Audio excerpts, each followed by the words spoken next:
Welcome to Shreshtha kitchen. అనేక పోషకాలు కలిగి ఫైబర్ ఇంకా వాటర్ కంటెంట్ ఎక్కువగా కలిగి ఉన్న కీరా దోసకాయతో ముక్కల పచ్చడి ఎలా చేయవచ్చునో ఈ వీడియోలో చూసేద్దాం. ముందైతే క్లీన్ చేసుకున్న కీరాలను ఈ విధంగా చివర్లు కట్ చేసి రబ్ చేయటం వల్ల దీనిలో ఉన్న జిగురు అనేది బయటకు వస్తుంది. ఇప్పుడు దీన్ని రిమూవ్ చేసుకొని కీరాపై ఉన్న పీల్ తీసి చిన్న చిన్న ముక్కలుగా కట్ చేసుకొని పక్కన ఉంచుకోవాలి. ఇప్పుడు స్టవ్ పై ప్యాన్ పెట్టుకొని 2 టేబుల్ స్పూన్లు ఆయిల్ వేసుకొని కట్ చేసి పెట్టుకున్న పచ్చిమిర్చి ముక్కలు, 1 టీ స్పూన్ ధనియాలు వేసుకొని వీటన్నిటిని ఇలా ఫ్రై చేసుకోవాలి.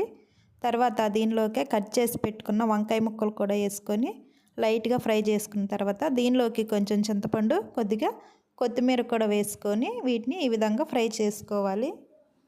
ఈ విధంగా ఫ్రై చేసుకున్న వీటన్నిటిని ఒక మిక్సీ జార్లో తీసుకొని సరిపడా సాల్ట్ వేసుకొని మెత్తని పేస్ట్లా గ్రైండ్ చేసుకోవాలి. ఇప్పుడు తాలింపు కోసం స్టవ్ పై ప్యాన్ పెట్టుకొని కొంచెం ఆయిల్ వేసుకొని దీనిలోకి 1 టీ స్పూన్ పోపు దినుసులు, ఇంకా 2 ఎండుమిర్చి, కొద్దిగా కరివేపాకు కూడా వేసుకొని ఈ విధంగా ఫ్రై అయిన తర్వాత ఇప్పుడు స్టవ్ ఆపేసి దీనిలోనే కొంచెం పసుపు వేసుకున్న తర్వాత మనం ముందే గ్రైండ్ చేసి పెట్టుకున్న పచ్చిమిర్చి పేస్ట్ కూడా వేసుకొని అంతా కలిసేలా ఒకసారి బాగా కలుపుకోవాలి.